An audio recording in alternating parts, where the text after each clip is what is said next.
This refers to the editorial winning habit. The victory at the Dubai International Cricket Stadium highlights India's dominance in the across 24 ICC tournament matches, including the 23 ODI World Cup, 2024 T20 World Cup, and Champions Trophy.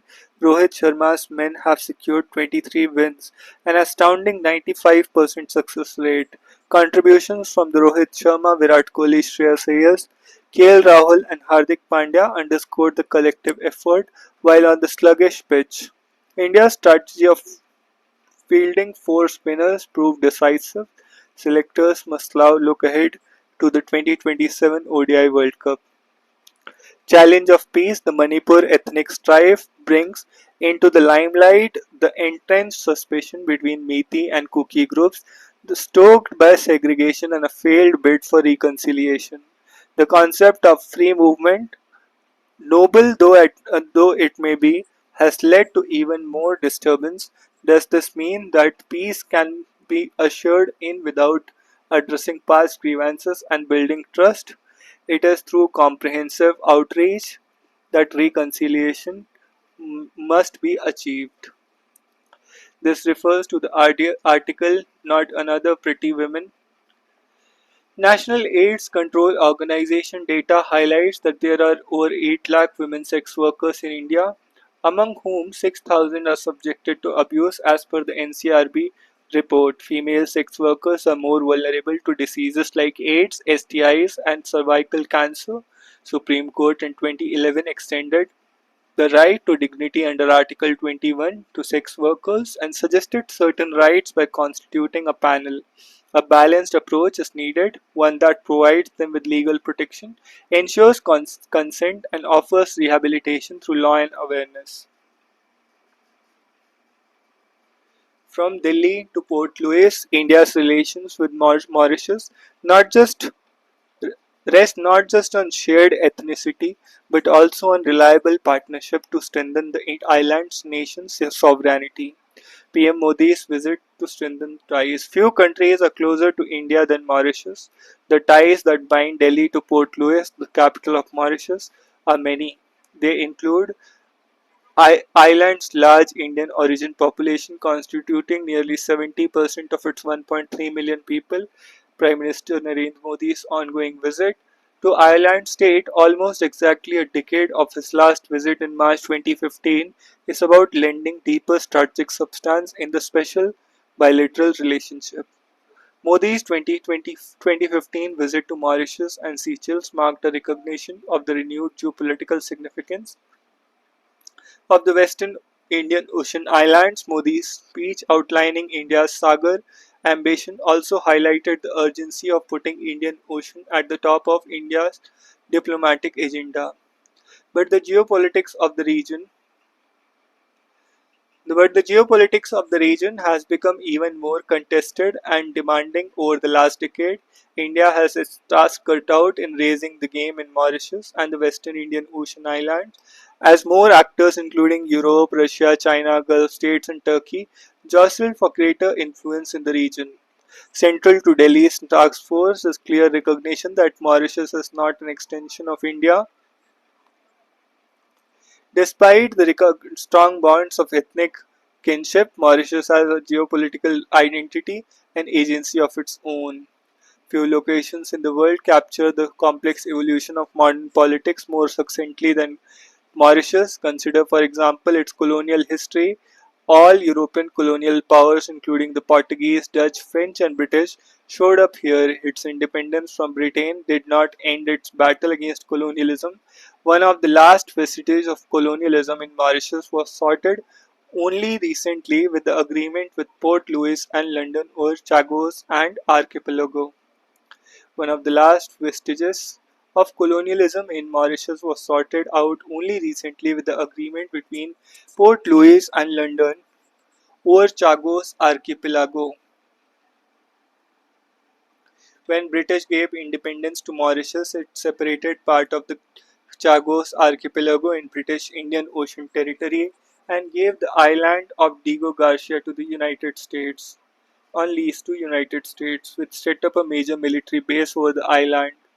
Over the last couple of decades, Mauritius has mounted a patient but powerful global campaign to reclaim its territory over the Chagos archipelago. The US-Mauritius Agreement on Chagos has holds profound legal, geopolitical, and huge humanitarian significance. From the legal standpoint, the agreement reaffirms Mauritius' sovereignty over Chagos. It aligns with advisory opinion of the International Court of Justice, which supports Mauritius' claim to the archipelago. This move strengthens international law by respecting decolonization principles and sets a precedent for resolving similar territorial disputes between European powers and post-colonial states. The agreement between Mauritius and UK also addresses the humanitarian concerns and people possessed during decolonization. It also provides the basis for long-term environmental cooperation.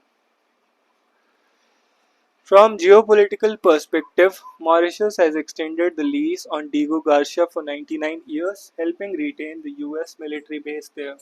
Although the Tories in the UK and some Republicans in the US have denounced this agreement as paving the way for Chinese dominance of the Indian Ocean, it does exactly the opposite by retaining the US base with Mauritius' consent. This should help sustain long-term US military presence in the Indian Ocean amid China's growing strategic focus on the littoral. During British Prime Minister Keir Starmer's visit to Washington last month, President Donald Trump endorsed the agreement for India and Prime Minister Modi, who stood by Mauritius in its struggle to regain sovereignty in it is a moment of quiet diplomatic satisfaction. Delhi was instrumental in promoting a pragmatic agreement between Mauritius and UK that would meet India's regional security concerns over China's expanding naval profile in the Indian Ocean. Meanwhile, India's constitution of logistics infrastructure on Agalega Islands underlines both Mauritius' enduring geopolitical significance in the Indian Ocean and Delhi's growing maritime states in regional security. Many things have changed in world politics over the centuries, but the importance of geographic location remains constant. Mauritius' critical position in the Western Indian Ocean earned it the name Star and Key of the Indian Ocean. From the geopolitical perspective, Mauritius has extended the lease on Diego Garcia for 99 years, helping retain the US military base there. Although the Tories in the UK and some Republicans in the US have denounced this agreement as paving the way for Chinese dominance of the Indian Ocean, it does exactly the opposite by retaining US base with Mauritius' consent. This should help sustain the long-term US military presence in the Indian Ocean amid China's growing strategic focus on the littoral. During British Prime Minister Keir Starmer's visit to Washington last month,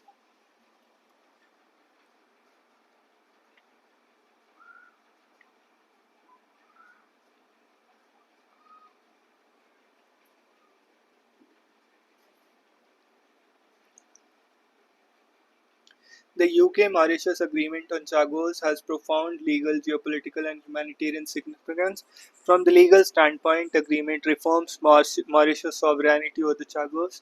It aligns with the advisory opinion of the ICJ in 2019, which supported Mauritius' claim to the archipelago, and the move strengthens international law by respecting decolonization principles and sets a precedent for resolving similar territorial disputes between European powers and post-colonial states.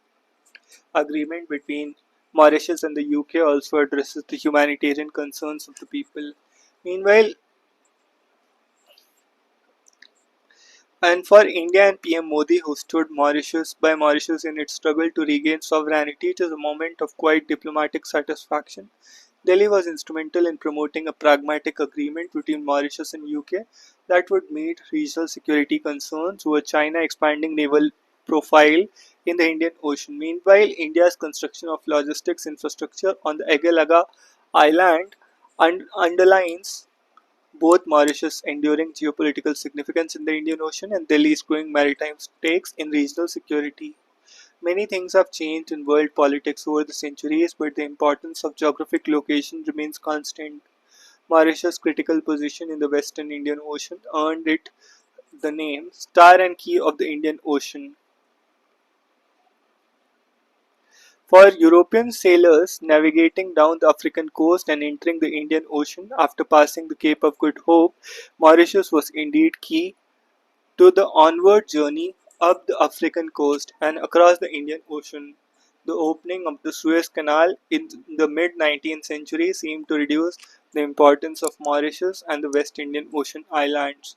But the two world wars and the Cold War thrust Mauritius back into the center stage of world politics. Britain's decline as a great power and its withdrawal from the Indian Ocean in 1970 was followed by a large American military presence in the Middle East and the Indian Ocean region. The US sovereign Soviet rivalry during the Cold War led to competition between Washington and Moscow for military access to key locations in the Indian Ocean, including the Western Indian Ocean islands. While the Cold War's end turned focus away from the island. China's rise and growing influence in the Indian Ocean littoral states has made Mauritius and the other islands in the region, including Comoros, Madagascar, and French territory of Reunion, Seychelles, a zone of geopolitical contestation.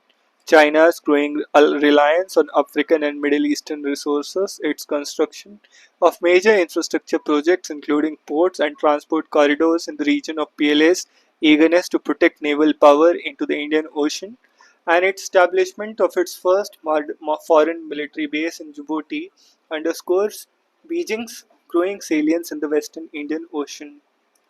China has consistently courted Mauritius and other Western Indian Ocean islands. It has convened two Indian Ocean conferences focusing on island states in the recent years. Beyond military dimension, China recognizes Mauritius' geoeconomic importance.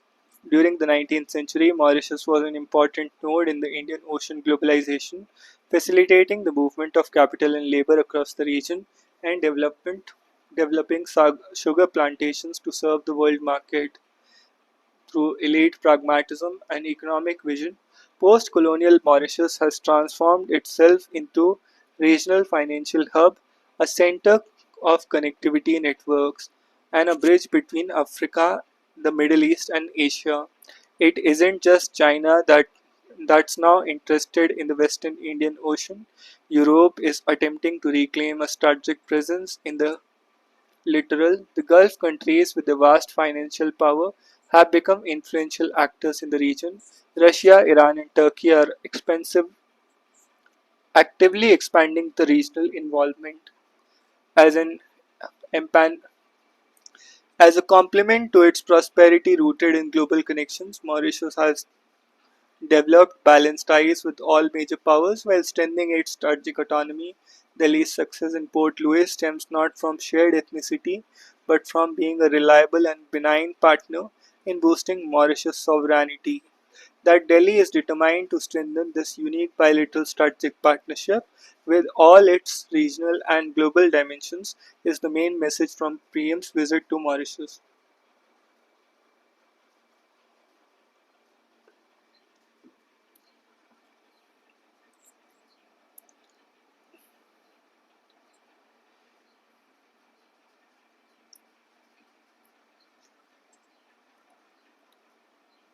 Few locations in the world capture the complex evolution of modern world politics more succinctly than Mauritius.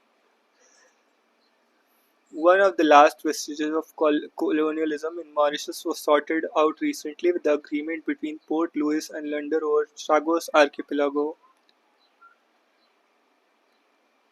It separated part of Chagos Archipelago into the British Indian Ocean Territory and gave the island of Diego Garcia onto the lease to United States, which set up a major military lease there. The UK-Mauritius Agreement to Chagos hold profound legal, geopolitical, and humanitarian Significance from a legal standpoint, agreement reaffirms Mauritius' sovereignty or Chagos. It aligns with the advisory opinion, which supported Mauritius' claim to the archipelago. Green shoots in the valley. Jammu and Kashmir is on a cusp of major economic transformation. Private investment will need to be nurtured, ecological concerns addressed.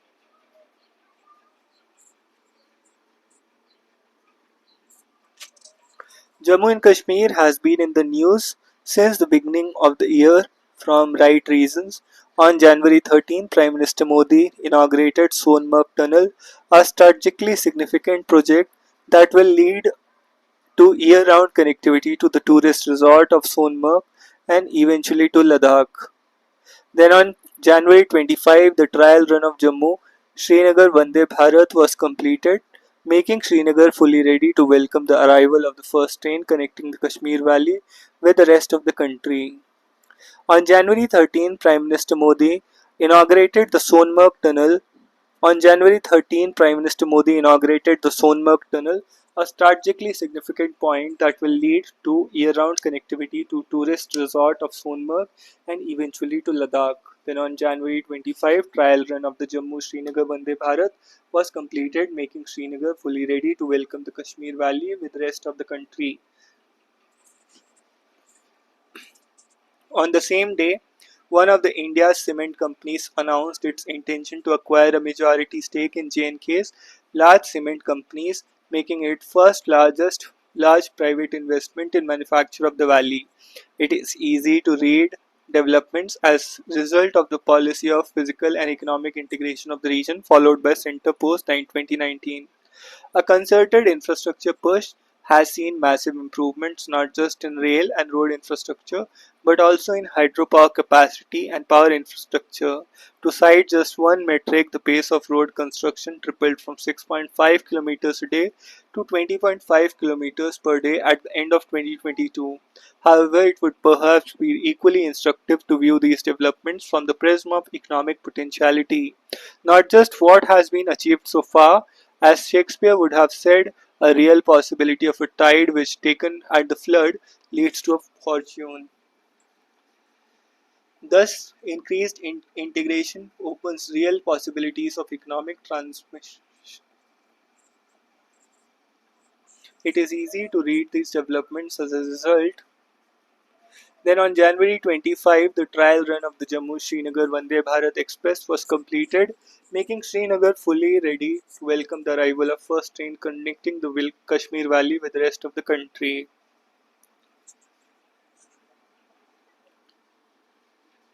It is easy to read these developments as a result of policy of physical and economic integration followed by the Center Post 2019. A concerted infrastructure push has seen massive improvements not just in rail and road infrastructure but also in hydropower connectivity and power infrastructure. To cite just one metric, the pace of road construction tripled from 6.5 kilometers per day to 20 kilometers per day.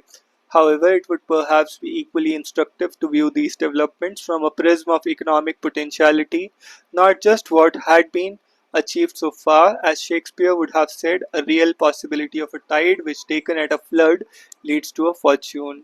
Increased integration opens real possibilities for an economic transformation which would permanently steer the region away from its current dependence on the center's support for nearly half of its expenditure.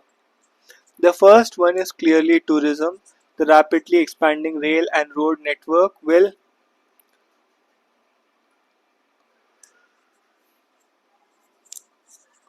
bring increasing number of tourists. The extension of railways has already made hitherto poorly connected areas like Gul, Sangaldan and Khari imminently accessible. The engineering marvel of the highest rail bridge on the Chenab near Sangaldan is a tourist destination in itself, while hidden gems like Bani, Dudu, Basantgarh, Gurez and Bangus are becoming more accessible due to an expanding road network. Traditional favorites like Gulmarg and Pahalgam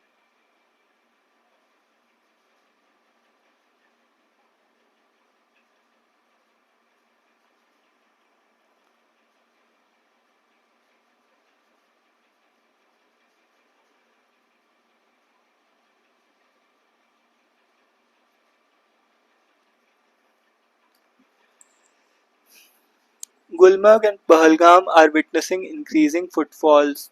To reap the benefits of increased connectivity and larger inflows, J&K will have to reimagine its tourism strategy. This will require better carrying capacity and more infrastructure, more hotel rooms, better carrying capacity and more infrastructure, more hotel rooms, improved urban services like sanitation and sewage treatment, better internal road networks, expanded public transport, and tighter regulation. But beyond the basics, J&K will require a more creative strategy designed to offer more exclusive tourist experiences, a rethinking where convergence with diverse sectors such as sports, fashion, cuisine, crafts, wellness, and healthcare, weddings, golf circuits, and health resorts, handicraft centers, and even education can be imaginatively blended to create high-value tourism.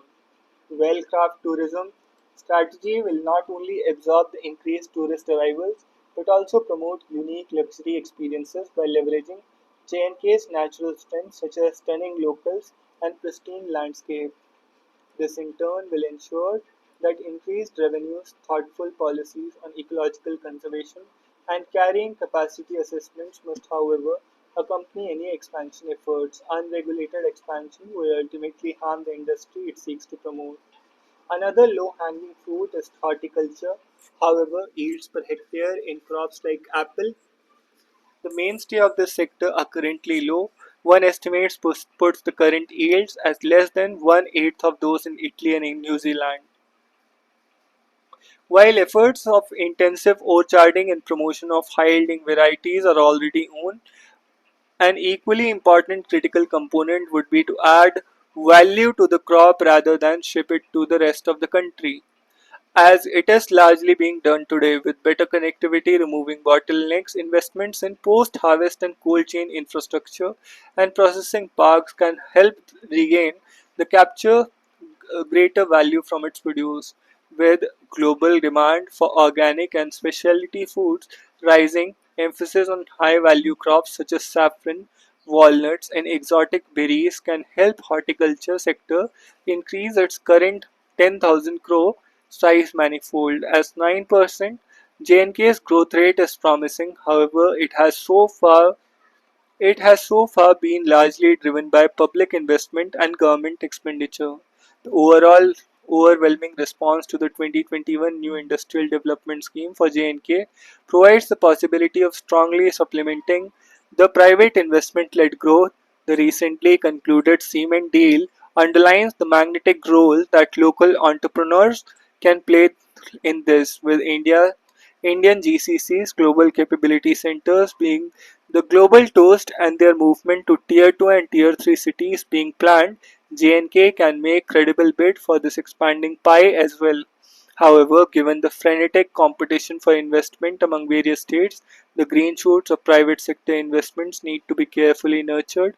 Current investors, especially local people, would need to be actively encouraged to help expand the extensive business and invest in newer ones. All this would require a strong facilitative regime, particularly in terms of availability of land,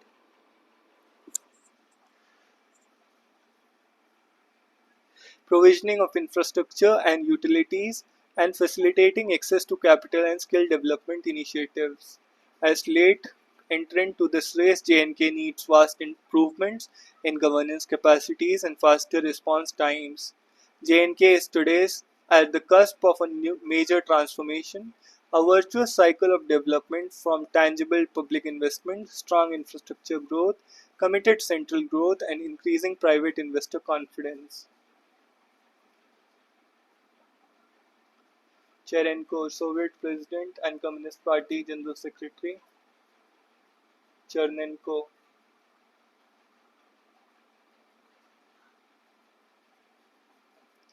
A survey shows women sleep far less than men. The reasons aren't hard to discern.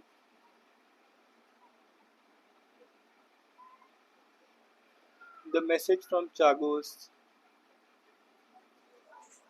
The Trump's trade policies haven't gone down well with the markets. Monday's meltdown has added to economic uncertainty in the recent weeks. Fears of economic slowdown in the global In the US, gained traction on Monday. S&P 500 fell 2.7%, with growing investor concerns over the impact of Donald Trump trade policies on the US economy. Market meltdown came after the Trump appeared not to rule out the possibility of economy entering into a recession. In an interview on Sunday, when asked, Trump also sought to deflect the issue, saying, "I hate to predict things like that. There is a period of transition because what we are doing is very big. However, there are some indications of an economic slowed downturn. A few days ago, Atlanta's Fed GDP Now model has pegged US GDP growth at minus 2.4% in the first quarter of 2025. While these estimates can be volatile, Goldman Sachs has now upped the odds of from a recession from 15% to 20%. Consumer confidence in the US is also failing. Conference Board Consumer Confidence Index fell to 98.3 in February from 105.3 in January. Markets, firms, and consumers dislike uncertainty, and there is considerable uncertainty over how Trump's tariff policies will play out and what will be the retaliatory impact. Trump has already gone back and forth on levying tariffs on countries. This also reflects in the economic policy uncertainty index of the Federal Reserve Bank of St. Louis, which has been edging upwards. However, so far, other indicators do seem to indicate that the economy is humming along. Labor market appears to be holding up. In February, the US economy added 151,000 jobs, only marginally below expectations. Unemployment rate 4.1%. Further, the New York Fedcast model is at 2.67% for the first quarter. However, the long-term implications of levying such tariffs is clear. For instance, as per Tax Foundation Washington-based think tank, 25% tariffs on Canada and Mexico would lower long-term GDP growth by 2.2%. Attention will now shift to US Federal Reserve. In its last meeting held in January, the Fed has voted to maintain federal funds rate in the range of 4.25 to 4.5%. However, retail inflation rose to 3% in January, while core inflation was at 3.3%. Data for February will be released on Wednesday. Imposition of tariffs, which will be inflationary, will make it difficult for the Fed to further ease policy rates.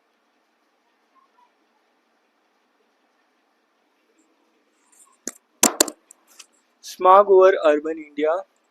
Towns are vulnerable to air pollution as metros. IQ Air reports should occasion cooperation across cities.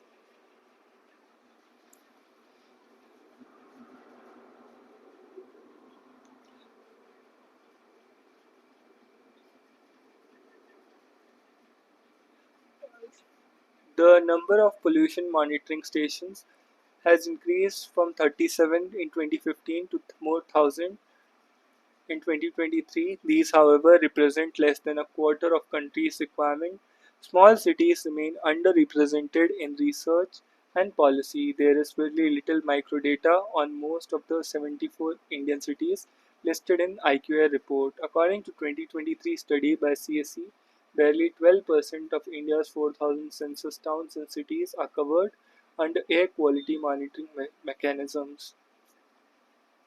The analysis of the New Delhi-based organization shows that 62% of the country's population is outside the real monitoring network. The other major problem is that despite the National Clean Air Program's emphasis on targeted interventions over large areas, population continues to be seen as a local problem. Individual cities and states are by and large left to own devices, and even emergencies such as Delhi's annual health crisis do not lead to modicum of cooperation. The IQA report underlines the that pollution affects even the developed economies. However, the least developed and emerging economies are the most affected. India's neighbors, Pakistan, Bangladesh, and Nepal, are among the poorest performers. The problem's transboundary nature has been evident for long. In recent times, experts have been advocating interventions in multiple airsheds contiguous regions whose geography makes it difficult for them to disperse pollutants. However, cooperation between South Asian neighbors have been underwhelming. The IQ Air report is another reminder that such intransigence doesn't work. India has done well to reassure Mauritius by endorsing a claim to Chagos Islands.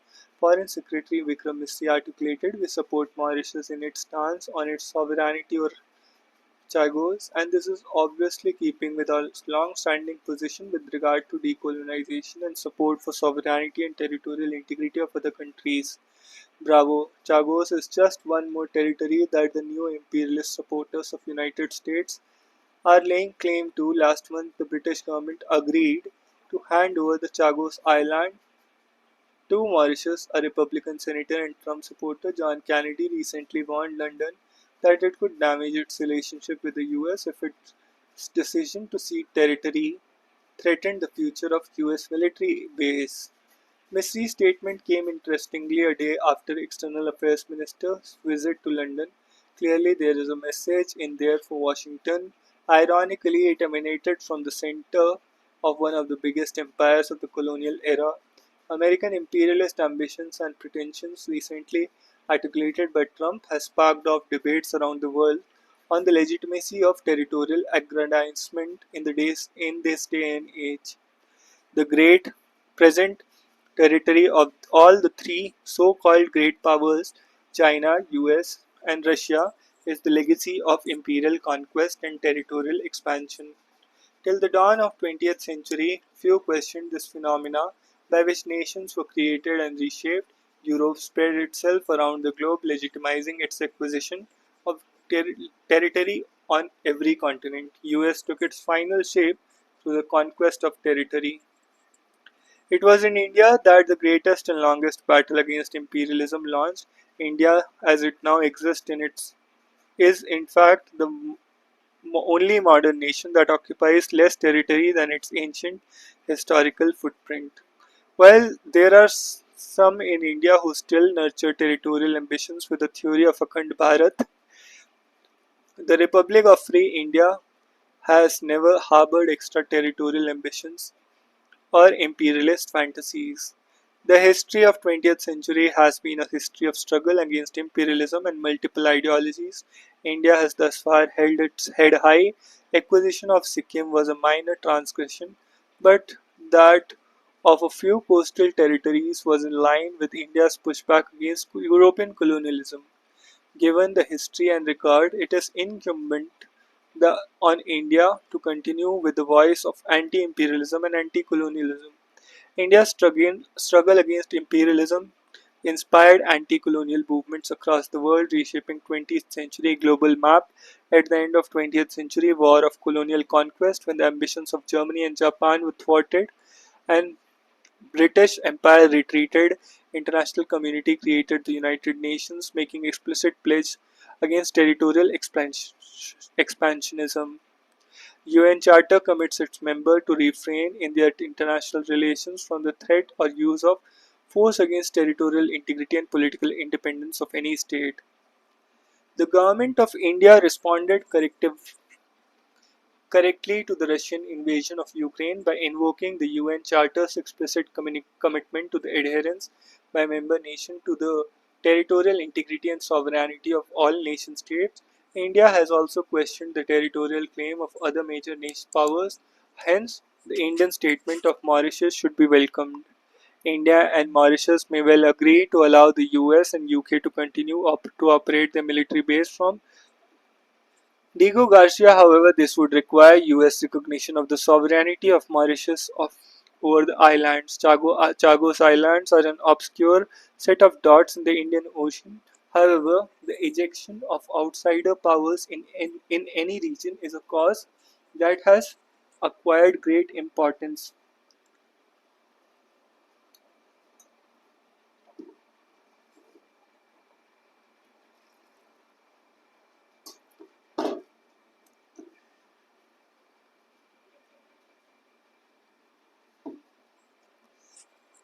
The focus on Trump's threats on trade and tariffs and on the theatrics in the daily circus at the White House has diverted attention from the US president's new imperialist fantasies. However, it is imperative that post-colonial nations like India, Brazil,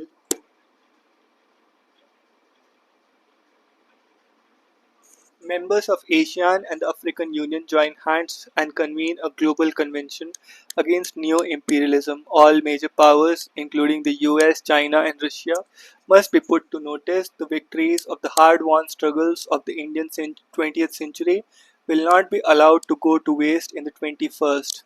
Chagos must be a speck in a vast ocean, just as Panama Canal is but a narrow navigable lane. It is such a strategic spot that have been eyed by imperial powers for centuries. Trump has raised the specter of imperialist ambitions once again, not just eyeing specks and spots, but laying claim to the vast expanse of Canada and Greenland. Interestingly, the Chagos decision shows that the British government is in good light. It offers a opportunity for Britain, home to the last great empire, to make common cause with its colonies and revive the Commonwealth as an institution in a rapidly changing world in which plurilateral groupings such as BRICS, ASEAN, and Quad, SCO, and African Union have become important regional platforms. The Commonwealth has an opportunity to reinvent itself as an association of post colonial nations standing up for the principles of territorial integrity and sovereignty.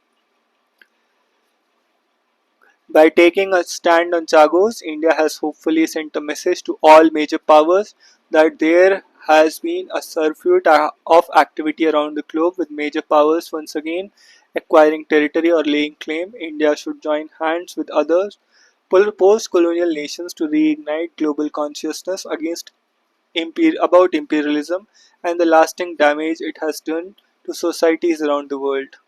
Prime Minister Narendra Modi did well during the hosting of G20 summit to convene and articulate the voice of Global South, with Trump intent to dumping the G20 as indicated by the US boycott of the G20 meetings in the South Africa.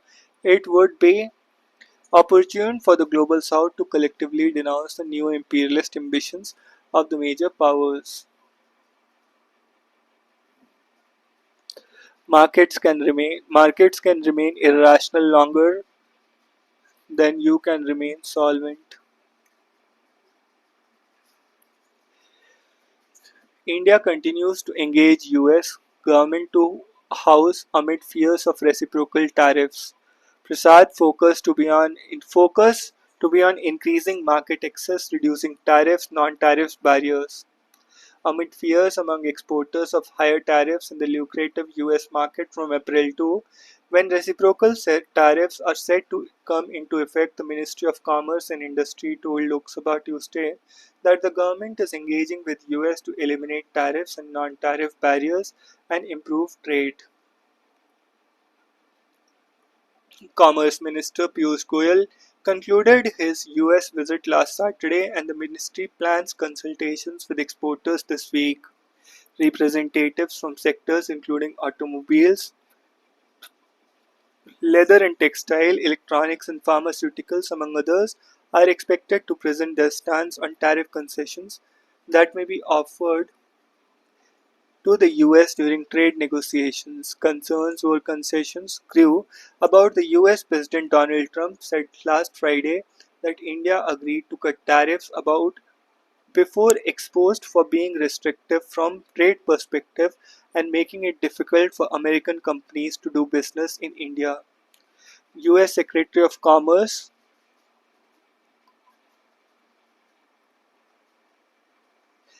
Howard US Secretary of Commerce Howard Lutnick said that India's agricultural sector must open up for US products.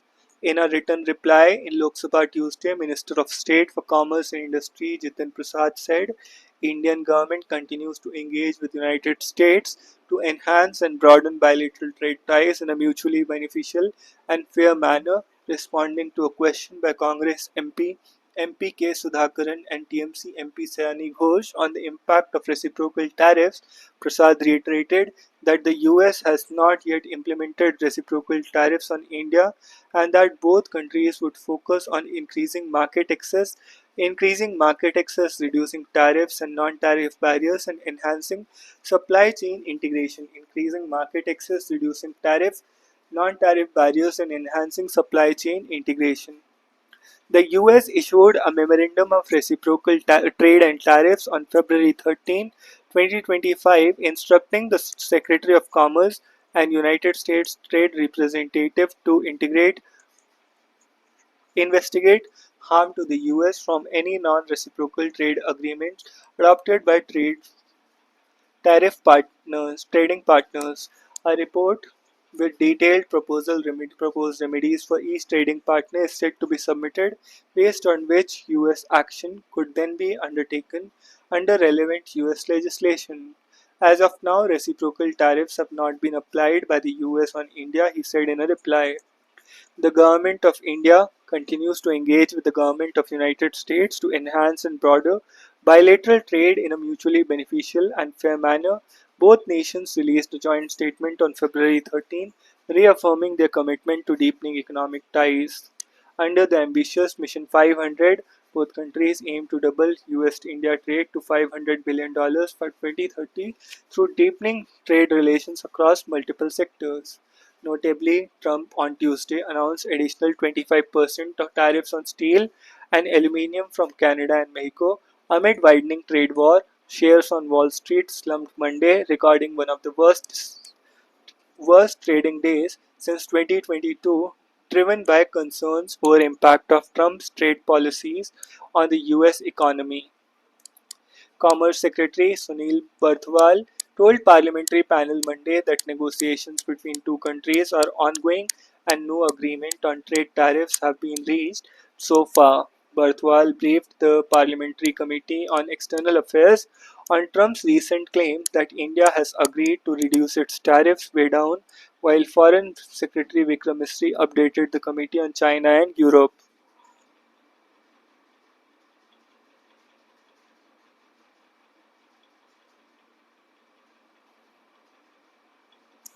Prime Minister Narendra Modi, with his Mauritius counterpart Naveen Ramgoolam, arrived to lay a wealth and plant a tree at the Sir C. Wu Sagur Ramgoolam Botanical Garden in Mauritius.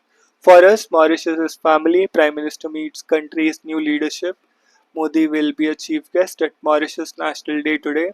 In a strategic outreach to the new leadership in Mauritius, Prime Minister Narendra Modi met newly elected Prime Minister Naveen Ramgoolam and President Dharam Gokhloom Tuesday. The engagement Naveen Chandra Ramgoolam, Naveen Chandra Ramgoolam, Naveen Chandra Ramgoolam.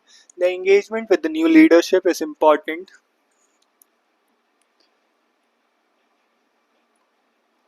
The engagement with the new leadership is important in the context of Indian government's involvement in developing infrastructure in Mauritius. Under the government led by Anirudh and Pravind Jugnauth, the decision to develop infrastructure to Agalega Islands was taken during the tenure of Jugnauth. Delhi is now making an effort to reach out to the new regime led by Ram Ghulam. Mauritius has been ruled by the Ram Ghulams and the Juguns ever since the country became independent in 1968. Speaking at an event for Indian diaspora in Port Louis, which was also attended by Ram Ghulam, Modi underlined India's role as a trusted ally in combating illegal fishing, piracy, and maritime crimes. As a reliable friend, India works with Mauritius to protect its national interest and secure the Indian Ocean region. He said, Mauritius is not just a partner country. For us, Mauritius is family. This bond is deep and strongly rooted in history, heritage, and human spirit. And he described Mauritius as a vital bridge connecting India and global south, a relationship reinforced by India's Sagar vision, first announced during his 2015 visit to island nation. A decade ago, I shared the Sagar vision, security and growth for all. Today, Mauritius remains at heart.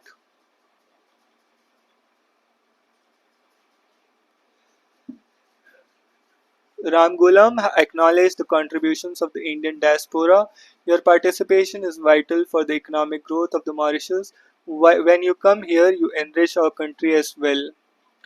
We want to encourage people from India, more people to come to invest in Mauritius, especially foreign investors. We are looking forward to making business easier to do, less bureaucracy, less red tape. Ramgulam announced the conferment of his country's highest civilian honor, Grand Commander of the Order of Star and Key of the Indian Ocean on Modi. This prestigious accolade marks Modi as the first Indian and only fifth global recipient of the award, recognizing his contributions to strengthening India's-Mauritius relations. Earlier in the day, Modi was received at the airport by Ram Ghulam, who was joined by the Deputy Prime Minister, Chief Justice of Mauritius, Speaker of the National Assembly, Leader of Opposition, Foreign Ministry, etc. During the meeting with President Gukhul, the two leaders exchanged views on deepening special and close bilateral ties. He had a great meeting with His Excellency Mr. Dharamveer Gukhul, President of Mauritius. He is well acquainted with India and Indian culture, expressed gratitude for inviting me to be a part of National Day celebrations of Mauritius. We discussed how to further boost bilateral ties across diverse sectors. He noted that it was an honor for him to attend the National Day celebrations of Mauritius as chief guest. For the second time, in a special gesture, Modi handed over OCI cards to the President Gukhul and First Lady Vrinda Gukhul, as well as Ram Gulam and his wife Veena. He gifted holy Sangam water from Mahakumbh in a brass and copper plate pot to President Gukhul. He also gifted makhana, a superfood from Bihar, to Gukhul. The Prime Minister presented a Banarasi silk sari in a Sadeli box to the wife of the President Gukhul. After the talks, President Gukhul hosted the state lunch in the honor of Prime Minister. Modi also visited the Ayurveda garden in the State House, established a collaboration with the Government of India. In collaboration in Government of India, Prime Minister noted that Mauritius is an important partner for India in advancing benefits for traditional medicine, including Ayurveda. It is commendable that Ayurvedic garden has been built in the State House in Mauritius. I am also happy that Ayurveda is gaining popularity in Mauritius. President Dharamveer Gukul and I went to the Ayurvedic garden, giving me the opportunity to see it firsthand. Before meeting President Gukul, Modi and Ramgulam planted a sapling at Sir Siv Sivusagar Ramgulum Botanical Garden. Modi laid a wreath at the Samadhi of Sir Sivasagar Ramgulam, the founding father of Mauritius.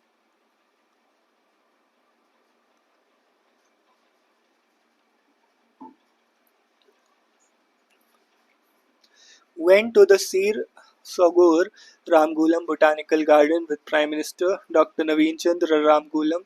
This is a fine botanical garden. Paid homage to the Sir Siva Ramgulam and Sir Anirudh Jugnauth, the two leaders who have made indelible contributions to Mauritius. This is Modi's second state visit since 2015. He will be chief guest at the National Day of Celebrations on March 12. For India, China's increasing footprint in the Indian Ocean region has been a cause of concern, and it wants to work closely with island countries like Mauritius. Notably, Mauritius faces the devastating cyclone Chido last year, particularly affecting Agalega. The two sides are looking on moving defense and maritime security and are likely to sign a technical agreement on sharing wide shipping information between Indian Navy and Mauritius authorities. An Indian naval ship will make a port call at Port Louis to celebrate the occasion of Modi as the chief guest. A marching contingent from Indian Navy along with Indian Navy helicopter Akash Ganga, skydiving team from the IAF, a team from NCC cadets will also participate.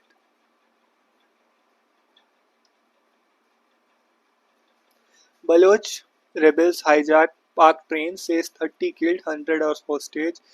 Suspected Baloch gunman opened fire at the passenger train in Pakistan's restive Balochistan on Tuesday, injuring several passengers and claimed to have taken over 100 people hostage. Late at night, a government spokesperson said 80 passengers have been rescued, but around 400 others remained on the train.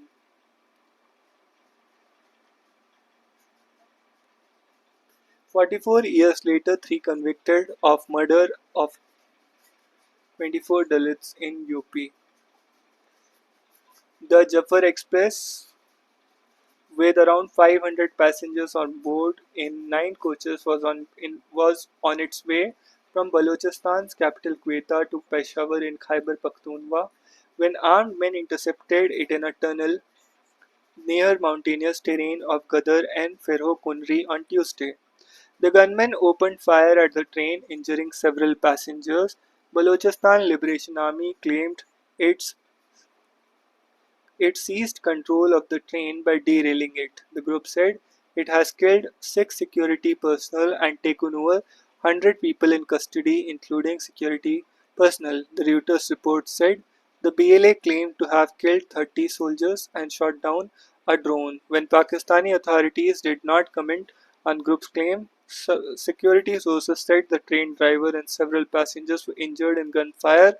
There are reports of tense firing at Jafar Express, which was heading from Quetta to Peshawar between Pehro, Kuni and Gaddar. He also said rescue teams had been sent. The security forces have managed to rescue 80 passengers. The BLA said it has taken 214 hostages and threatened to kill them if Baloch prisoners were not held.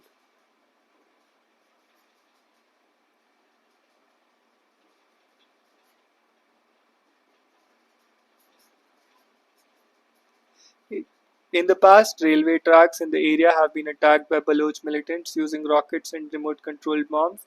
BLA claimed responsibility for most of the attacks. Group is banned in Pakistan, UK, and the US. In October last year, Pakistan Railways announced the restoration of train services between Quetta and Peshawar after suspension of more than a month and a half. Balochistan, bordering Iran and Afghanistan, is home to a long-running violent insurgency. Baloch insurgent groups frequently carry out armed attacks targeting security personnel, government projects, and the Chinese-Pakistan Economic Corridor.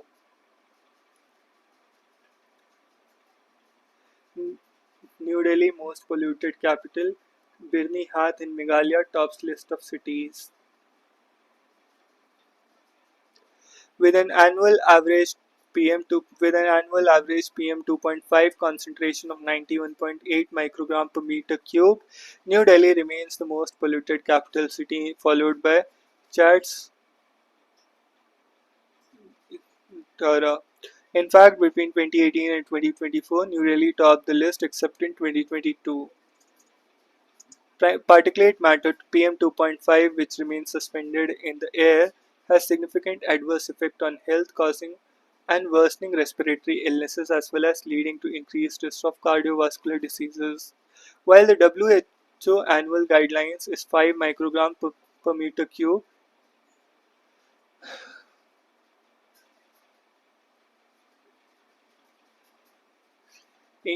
India's CPCB has set the limit to 40 microgram per meter cube.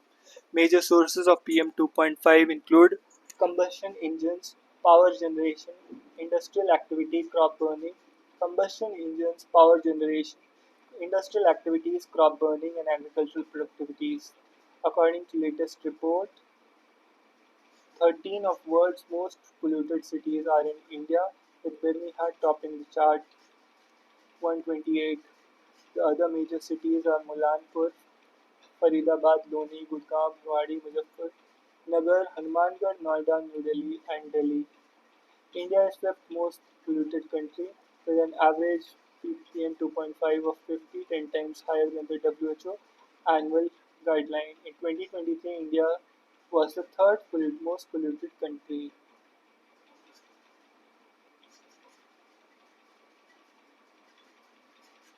Only 7 countries met the WHO guidelines for annual average PM 2.5 level. These are Australia, Bahamas, Barbados, Estonia, Grenada, Iceland, New Zealand, and Oceania.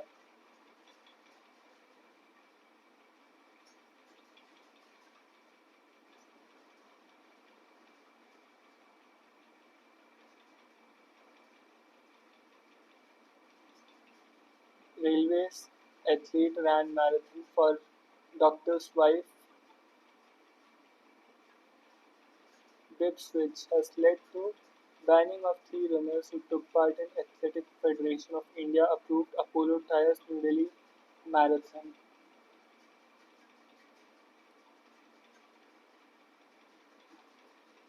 Airtel Inc.'s pact with Elon Musk, SpaceX to offer Starlink internet services. Bharti Airtel has signed an agreement with billionaire Elon Musk's satellite company SpaceX to bring Starlink satellite internet services to people in India. This is first such agreement to be signed in India, although it is a subject to SpaceX receiving its own authorizations to start Starlink. SpaceX has applied for security clearance with Indian government and it is understood that its application is undergoing review at the Ministry of Home Affairs.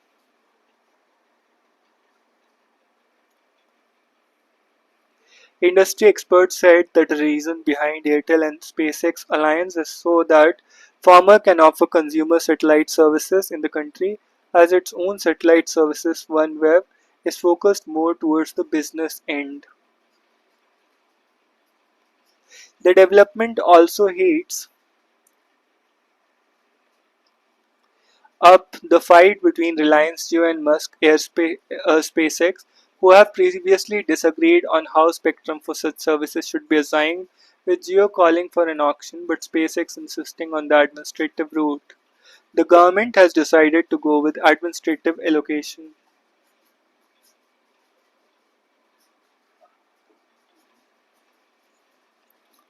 The partnership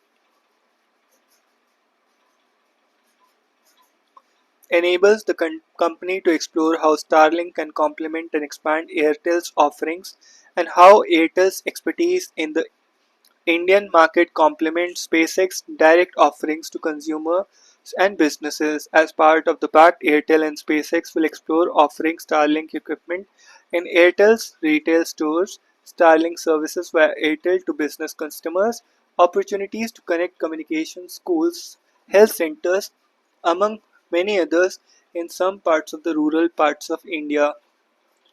Airtel and SpaceX will also explore how Starlink could help expand and enhance Airtel's network as well as SpaceX's ability to utilize and benefit from Airtel's ground network infrastructure and other capabilities. By adding Starlink in addition to its existing alliance with Eutelsat,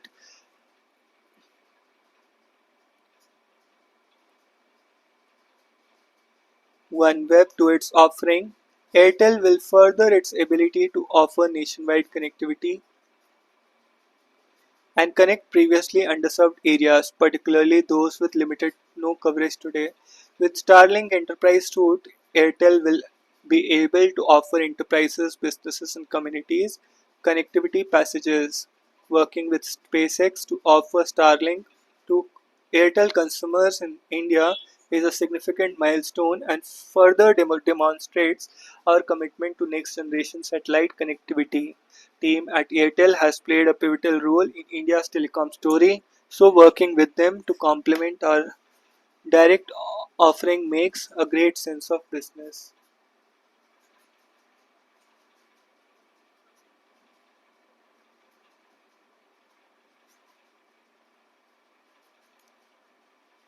Noida Aerodrome license expected in May. Noida International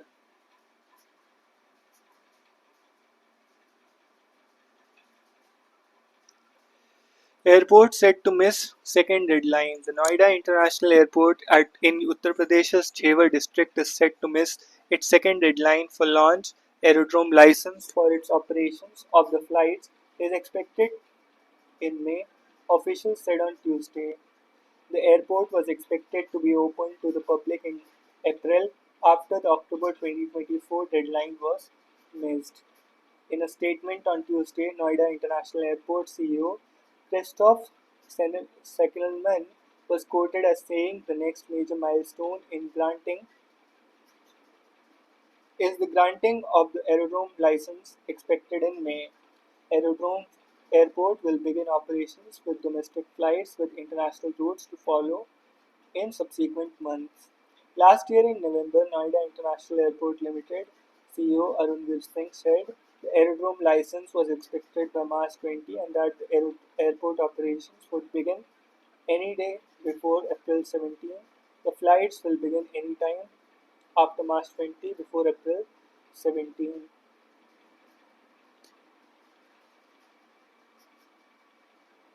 For now, three international flights have been scheduled for day one. We are considering international flights for Europe and Pacific region. Monday's meeting, chaired by CM, was attended by Tata Sons Chairman N. Chandrasekaran, Tata Projects MD and CEO Vinayak Pai, and Civil Aviation Secretary V. Walnoom. When the Indian Express contacted UP's Chief Secretary to seek the details, he refused to comment.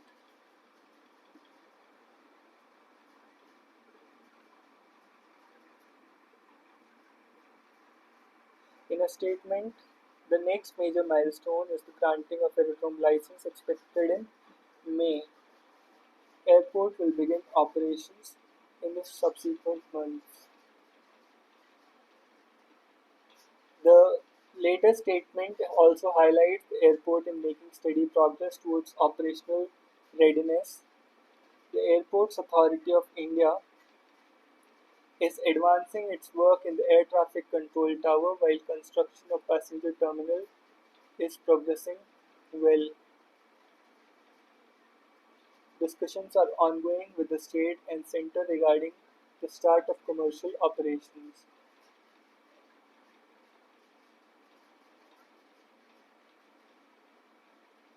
Will move proposal to rename Talkatore Stadium.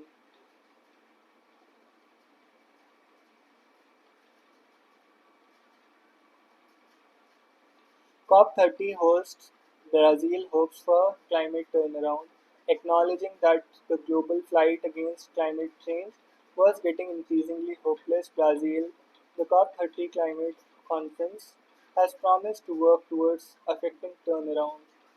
In a first letter to all the parties of UNFCCC, the overarching agreement under which international climate negotiations take place, COP30 President designate Andre Aranja Correa do Lago. Andre do Lago invoked football terminology to emphasize that a turnaround or comeback was possible anytime as a nation of football.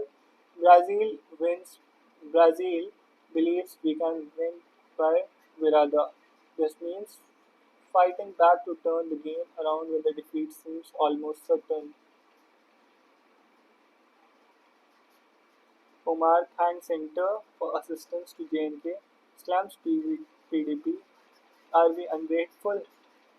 Expressing gratitude to Prime Minister Modi, Chief Minister Omar said, asked whether it was wrong to thank someone who has done something for the UT. Are we ungrateful? He asked, responding to the assembly. If the Prime Minister, Home Minister, and Finance Minister have helped J&K, shall I feel shy in acknowledging it? Acknowledging that we wrote love letters to including even independents, he said he one write love letters to express his love. I immensely love people of J&K, and through this love letter, we have tried giving them a bit of relief.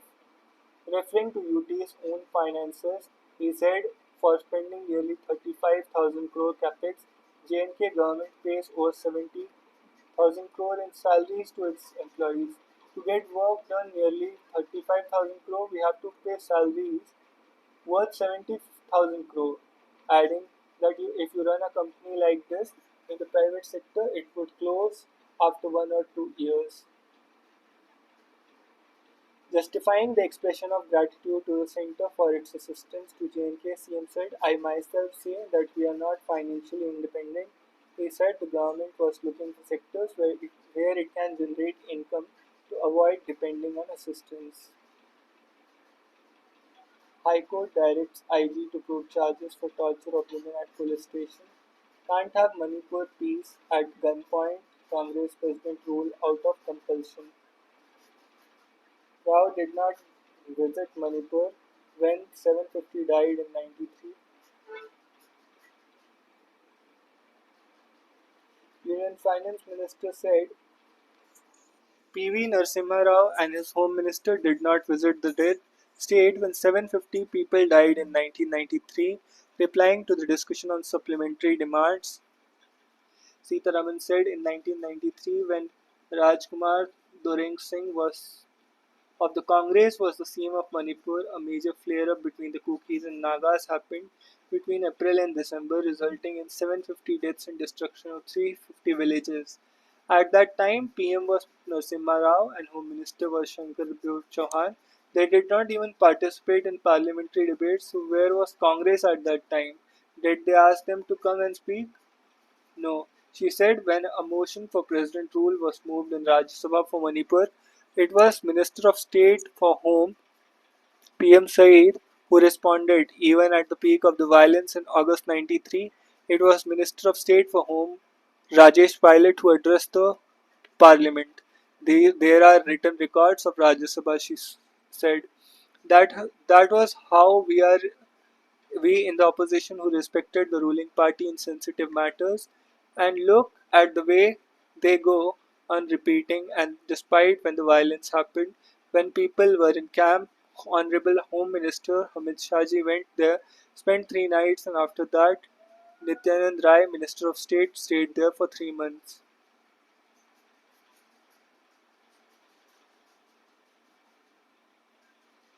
BSF seized 461 crore of contraband on India-Bangladesh border in 2024.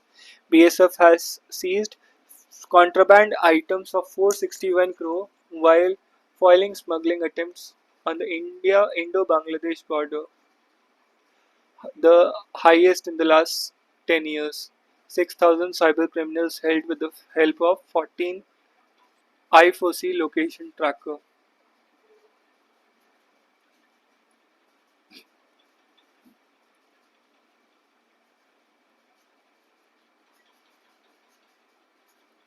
Tulsi Gabbard to join Intelsars at Delhi Huddle next week.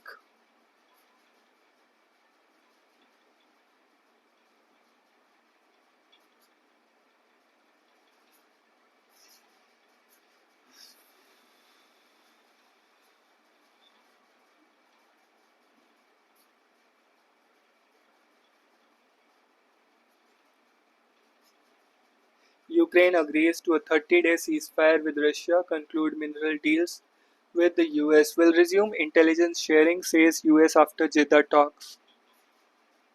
Ukraine agreed to accept an immediate 30-day ceasefire in conflict with Russia during the US official in Saudi Arabia, the country said in joint statement. US Secretary of State Marco Rubio said he would now take the offer to the Russians and that the ball is now in Moscow's court. United States will resume sharing intelligence with Kyiv.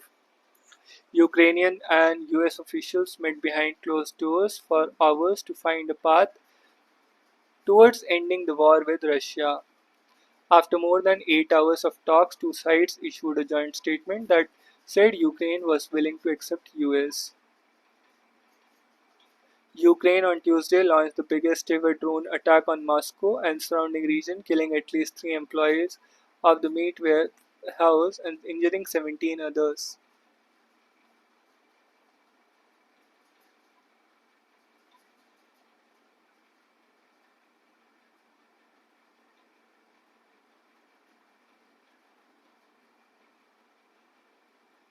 Former Philippine President Duarte arrested in Manila on ICC warrant.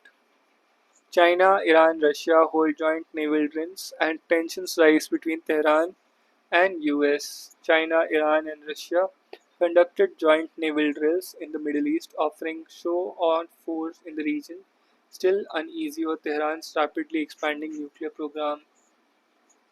Called Maritime Security Bill 2025, Syria UN says entire families killed in military crackdown.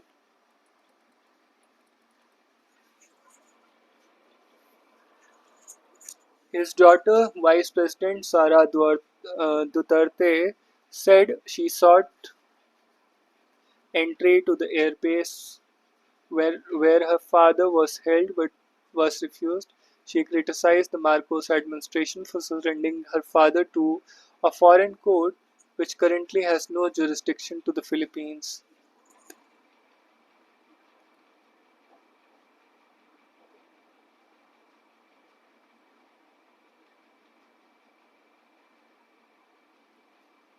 IT bill proposes government can override online access codes, sparks privacy concerns. A virtual digital space in the bill has been defined as a digital environment that is constructed and experienced through computer technology, includes email servers, social media accounts, online investment accounts, and any website used for storing details of ownership and asset. Trump's tariffs have rekindled possibilities of US economic downturn. Shares on Wall Street slumped on Monday to record one of the worst trading days since 2022, driven by concerns about the impact of President Donald Trump's trade policies.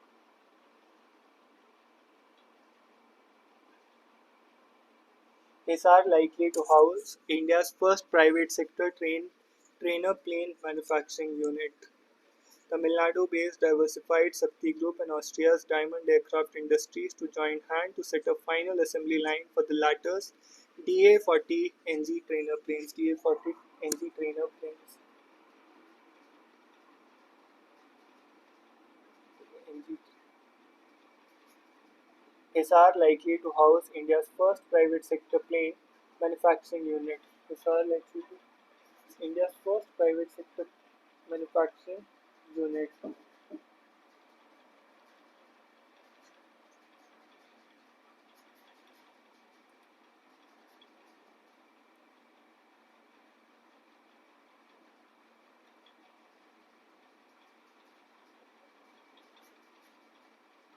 So that's all for today.